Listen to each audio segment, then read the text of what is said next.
kusoo dhawaada caawiya caalamka qodobada wararkeena ugu waaweynna waxa ay kala yihiin kurdida ayaa sheegaysa in dowladda Suuriya ay aqbashay inay gacan ka siiso sidii ay isaga difaaci lahaayeen weerarka Turkiga 100,000 oo qof ayaa ilaa iyo iminka ku barakacay warbixin dheeraad ayaanu idinkaga haynaa saameynta ay dagaaladaas yeesheen warar kale caawana waxa kamid ah berri ayaa doorashada guud loo dareerayaa dalka Mozambique kadib heshiis xabad joojin ah oo ay gaareen dhinacyada siyaasadda madaxweynaha Koonfur Afrika Cyril Ramaphosa ayaa BBC-da kala hadlay rabshadihii isir nacaybka ahaa ee ay 12 qof ku dhinteen ee dhawaan dalkiisa ka dhacay faqidada ciyaaraha ee caawana waxaanu idinkugu haynaa ninka ugu dheer ciyaaraha kubadda kolayga NBA-da waa Taco Fall oo reer Senegal ah oo dhererkiisu yahay 2.26 mitir kala soco BBC News Somali Television-ka raadiyaha online-ka iyo baraha bulshada halkani waa London caawa iyo caalamka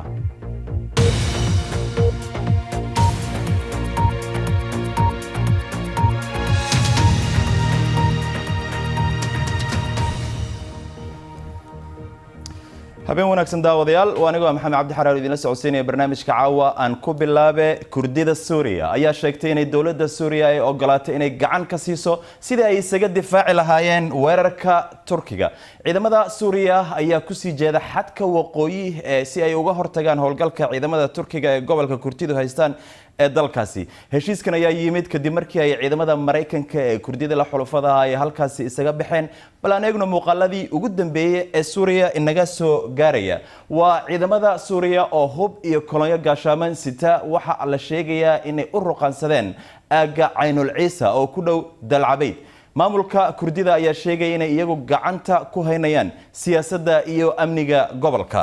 weerarkan waxa amray madaxweynaha Turkiga Rajab Tayyip Erdogan waxa uu bilowday toddobaadkii hore kadib markii uu ogolaanshiyo ka helay dalka Mareykanka Turkiga waxa uu doonayaa in ciidamada Kurdida uu ka saaro xadka duqeymo ayaa halkaasi ay ka fuliyeen iyadoo dad rayida iyo dagaalyahano labada dhinacba ay ku dhinteen tafaasiil dheeraada waxa inoo haya Martin Patience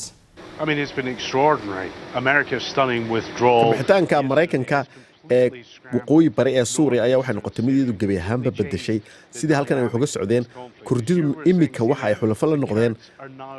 dawladda Suuriya halkay markii hore kala hayeen Mareykanka muuqaalada waxa ka muuqda sawirada ciidamada Suuriya oo ku sii siqaya dhanka xadka Turkiga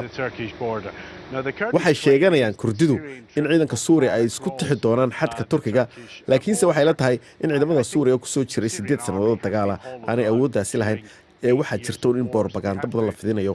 Kurdidu laakiinse waxa ay dareemayaan inay aan lahayn wax ikhtiyaar mar hadii ciidamadii la soo weerarayo waxaana ay isla markaasi xulafo la noqdeen ciidamada Suuriya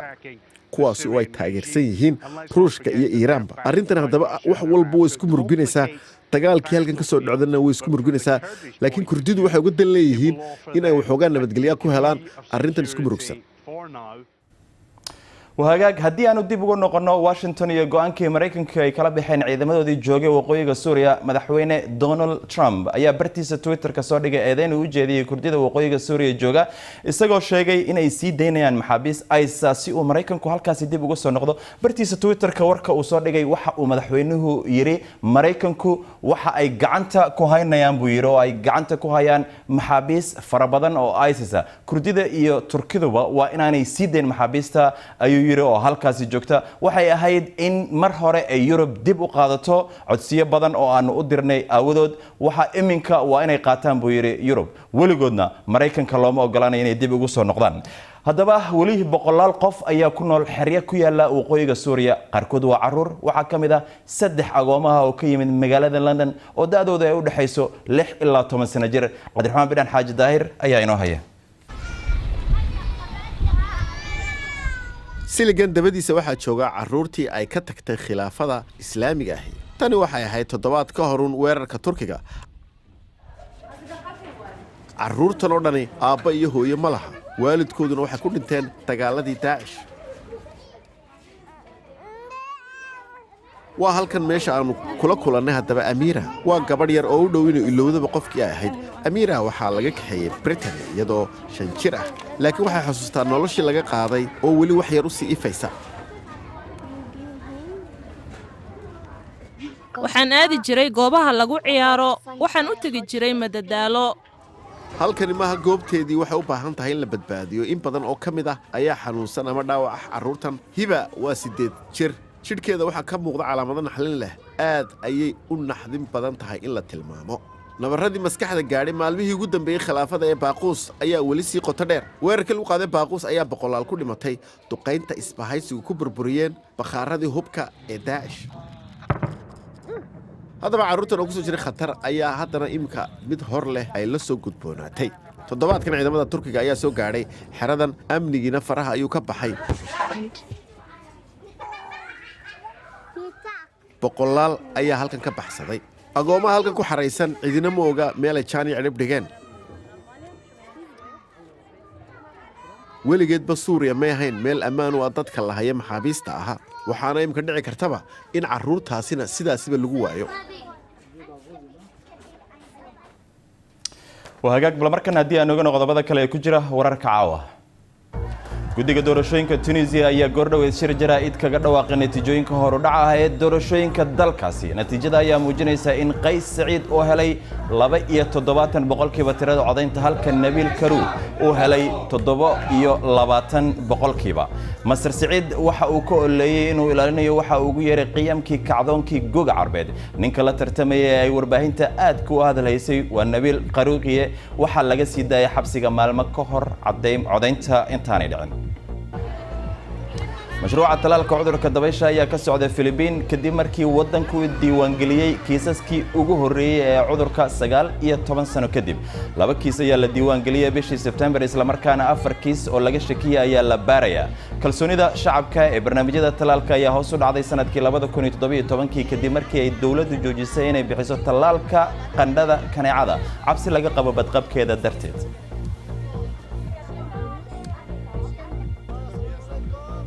هندية ayaa ku dhawaaqday in ay dib u soo celinayso adeega taleefanada gacanta ee dooxada Kashmir 2 bilood ka hor ayaa la jaray kadib markii ay dawladda Delhi maqaamkii gaarka ah kala noqotay qaybta Kashmir ee Hindiya maamusho qadka internetka ayaa weli ka sii go'anaan doona gobolka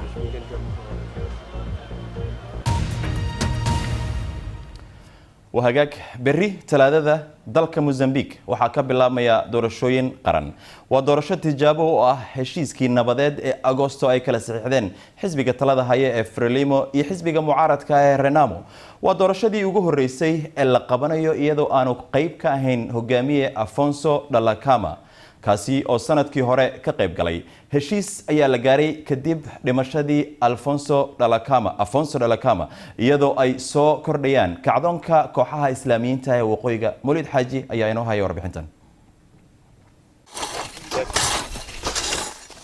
halkan Gorangosa dhawaaqii dagaalka waxaa bedelay ka nolosha maalinlaha ah tobanaan sano buurahani waxay u ahaayeen saldhig dhaqaaqii iska caabinta ee Renamo halkan ayay kala dagaalamayeen ciidamada dawladda James wuxuu xusuusan yahay sida ay xaaladdu ahayd por causa disso de conflito que havia 2016 dhinac kasta xabad ayaa ka imanaysay waxaana lagu qasbay in aan buuraha seexanno markii ay taasi dhacdayna qoyskayga halkan waaban ka diray bilooyin waynu dhibtoonnay sababtoo ah waynu ka cabsanaynay inaan bannaanka aadno oo aan miro beeranno a gente sempre vivia em sofrimento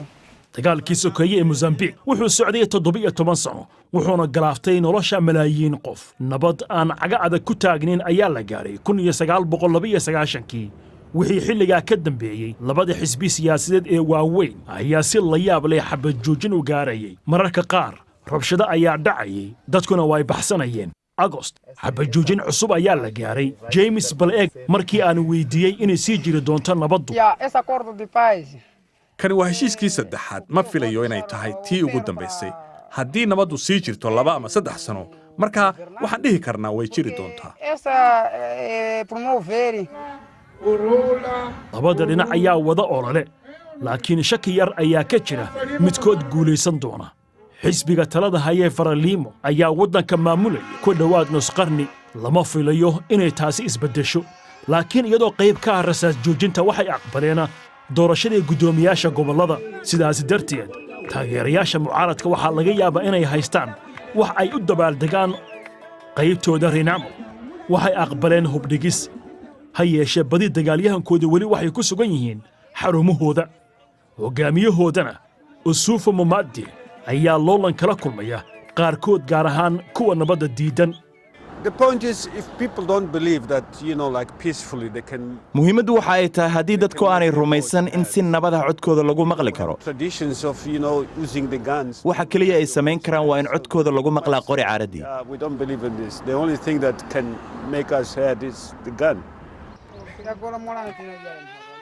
khatartu waa mustaqbalka waddanka oo ballanqaadyo badan soo maray laakiin james waxaa kala weyn baraare doorashooyinkan inay keenaan nabad waarta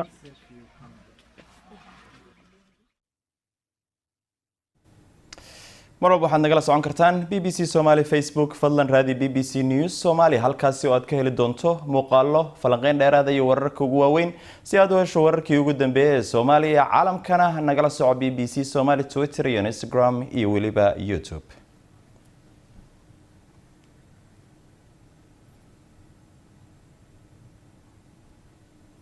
weli waxa inoo soo socda oo aad qaybta dambe ee barnaamijka ku daawan doontaan faaqidada ciyaaraha oo aanu caawi idinkugu hayno ninka ugu dheer ciyaaraha kubadda kolayga NBA-da waa Taco Fall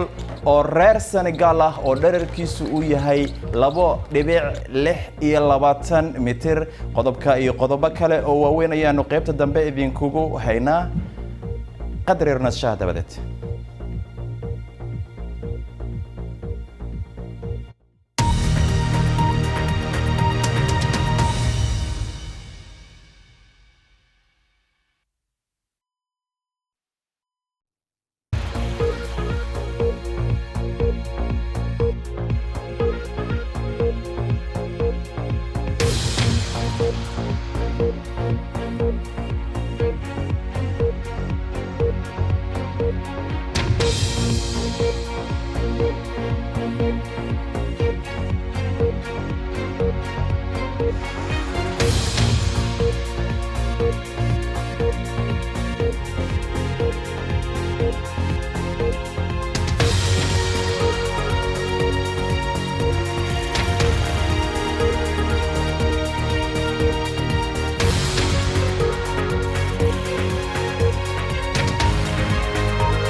wali waxaad daawanaysaan caawiya caalamka waa aniga maxamed cabdi xaraare balaadan xasuusiyo qodobada caawa wararkeena ugu waaweyn kurdida ayaa sheegaysa inay dowladda Suuriya ka aqbashay inay gacan ka siiso sidii ay isaga difaaci lahaayeen weerarka Turkiga 100,000 oo qof ayaa ilaa iminka ku barakacay berri ayaa doorashada guud loo dareerayaa dalka Mozambique kadib heshiis xabad joojina oo ay gaareen dhinacyada siyaasadda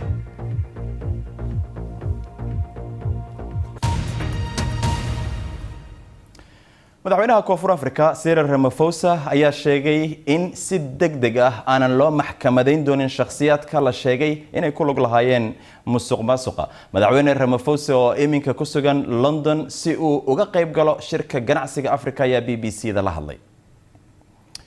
waxa uu BBC-da la hadlay ka hor dacwad dhageysiga talaadada ee madaxweynihii hore ee Koonfur Afrika Jacob Zuma oo lagu eedeeyay musuqmaasuq madaxweynaha ayaa sidoo kale sheegay in weeraradii bishii September lagu qaaday ganacsiyada shisheeye ee Koonfur Afrika ay waxyeello u geysteen wadanka laakiin waxa uu beeniyay eedeymaha sheegay in aanu si degdeg ah isagu It's been damaging. We must accept that, and that is why dhaawac ayay nagu ahayd waana inaan aqbalnaa taasi waana sababta isla markii ay dhaceenba weeraradaasi sida aad og tahayba waxaa dhintay 12 qof oo 10 ka mid ay ahaayeen South African labana waxay u dhasheen Zimbabwe taasina waxay sababtay barakaca dad badan oo ajnabi iyo South African ba ahaa arrimahan waxa sababayna way badan yihiin qaarkood waxay la xiriirtaa dana dhaqaale oo dadku ay ku tartamayaan qaar badan waxay la xiriirtaa dambiyo dad South Africana dadka South Africa ma aha dad ajnabi nacayb uu ku jiro dadkeenu ma necba ajnabiga kale mar walba nabad ayaan kula noolaan jirnay dadka other kale foreign nationals. We've always lived in peace with people from other nations. dalal badan ayaad dhagaha ka furaysatay dad badan ayaa sidaa qaba maxaa markiiba arrintan wax looga qaban waayey waad sugtay ilaa 2 toddobaad oo aadan waxba ka qaban waad sugtay ilaa 2 toddobaad ama wax ka badan ka hor inta aadan waxba ka qaban oo markii aad aaday tacsidii Zimbabwe ay dadku kugu arkeen masraxa iyo sidii ay kugu soo jawaabeen sidee dareemaysaa haddaba marka adigoo Afrikaan ah dadkaagii ay si xun ula dhaqmayaan Afrikaan kale Well, it's not only a question of how do I feel. hagaag su'aashu ma ahan oo keliya sida aan dareemayo marka ay wax khaldan yihiin taasi waa khalad laga galay qof walba oo ay ku jiraan dadka kale ee Afrikaanka ah waa wax xun oo ay tahay in aan cambaareeyo waxaanan ugu baaqayaa qof kasta oo doonaya inuu dhibaatadaasi geysto in uu joojiyo oo aanu ka qayb qaadan ficilada noocaasi oo kale ah Participate in acts like that. وهاجاج بل إمكانه هو برنامج كفاقدات عيارها سنينته وحا إنه سو أروريي أو إنه هي عثمان عبد الحسن عثمان برنامج كعاو حلة وحكوجرة dad aad u dhaadheer aniga dadka ugu dhaadheer ismooday bini aadamka macid kale oo iga sii dhaadheer baa haysaa maxamed wax badan oo ka dheerna way jiraan in ka gaaban way jirtaa dad dhaadheer ayaan haynaa oo kubadda si fiican u ciyaaraya orodkina waan haynaa caawa inkastoo toddobaadkan dhamaadkiisa ciyaarihii horyaalka Ingiriiska aan la ciyaarin haddana ciyaaro kale oo fara badan ayaan dadweynaha u haynaa oo caawa ay ka dhargi doonaan balse aan ku bilaawno wararka ciyaaraha ugu waaweyn caawa tartanka loogu soo baxayo horyaalka Yurub ee sanadka dambe ayaa caawa dhacaya England ayaa ku soo bixi karta haddii ay ka guuleysato Bulgaria oo groupka A ay kula jirto wadanka koobka adduunka qaaday ee Faransiiska ayaa waxa ay is arkayaan Turkiga iyadoo oo labaduba ay halka sare group H kaga jiraan Iceland kaalinta saddexaad ay groupkaasi kaga jirtaa waxayna u baahan tahay in ay ka guuleysato Andorra si ay kor ugu qaado fursadda ay uga soo bixi karto groupkaas dhinaca kalena Portugal waxay is arkayaan Ukraine Valtteri Bottas ayaa ku guuleystay tartanka baabuurta Formula 1 ee ka dhacay Japan si uu gacan uga geysto in Mercedes ay qaadaan markii lixaad ee isku xiga horyaalka ninka ay isku kooxda yihiin Lewis Hamilton ayaa kaalinta saddexaad galay halka Sebastian Vettel ee Ferrari uu galay kaalinta labaad hadda Hamilton iyo Bottas ayaana qaadi kara horyaalka Bridget Kosgei ayaa jabisay rikoorkii dunida ee maratonka haweenka gabadhan u dhalatay wadanka Kenya ayaa ku oroday 2 saac 14 daqiiqo iyo 4 ilbiriqsi maratonka Chicago 1 daqiiqo ayay ku jabisay rikoorkii Redcliffe sidoo kale waxa ay ceshatay guusheedii sanadkii hore Ababel Yashneh oo u dhalatay wadanka Ethiopia ayaa kaalinta labaad gashay ku dhawaad 7 daqiiqo ayna ka dambeysay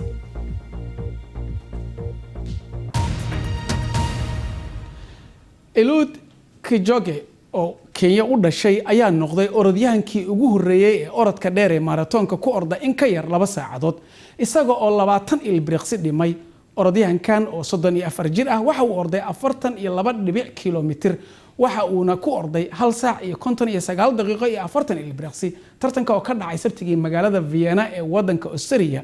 BBC-da ayaana la hadashay ka hor inta uusan tartanka dhicin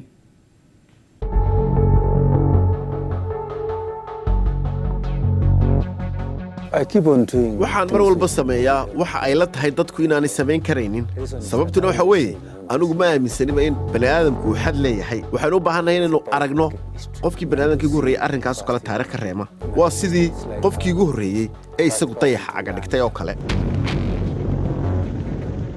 12 Oktoobar sabtigii aynu soo dhaafnay Eliud Kipchoge wuxuu sameeyey isku day aan hortiisnina u samayn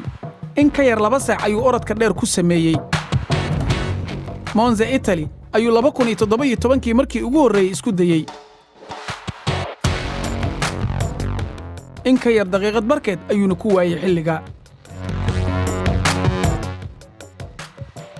Kipchoge wuxuu helay xilligii hore ayuu haddana haystay joogto ayuu tallaabada u bedelayay iyo kaba gaar ah haddaba maxay ahayd kalsoonidii xilligan uu qabay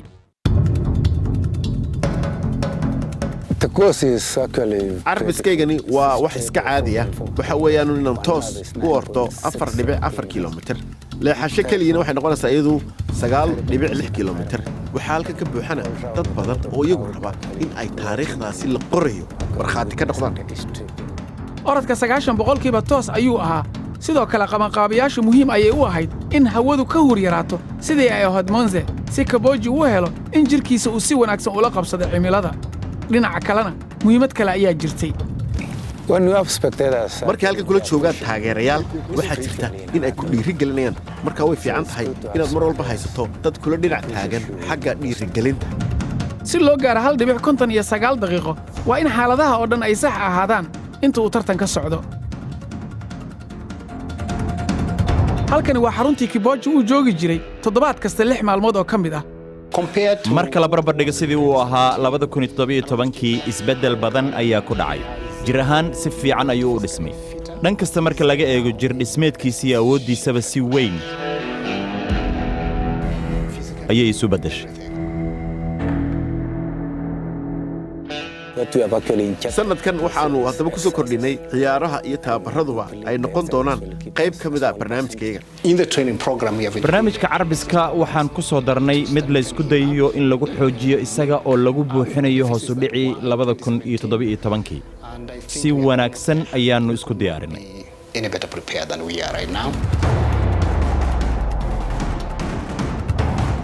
waxay u muuqataa inay fududayd balse xaqiiqdii 34 jirkan hore ayuu u sameeyey si uu u dhigo isbeddel weyn monsa markii la joogay waxaan ahaa sidii nin feedhyahana oo isagu markaasi goobtii feedhka galaya isagoo nugeyn waxa dhici doona waxaanay u tahay un laba in ama dhulka lagugu tuuro ama aad guulaysato waxaan Vienna imi aniga og waxaan samaynayo oo aaminsan in aan orodka ku dhamayn karayo 2 saacadood in ka yar waayo sababtuna waxay ahayd 2 sano ka hor ayaan tijaabiyey ma aha un tartan ma aha un guulaysi waxa ay tahay in aynu taariikh lama ilaawaan caalamka uga tagno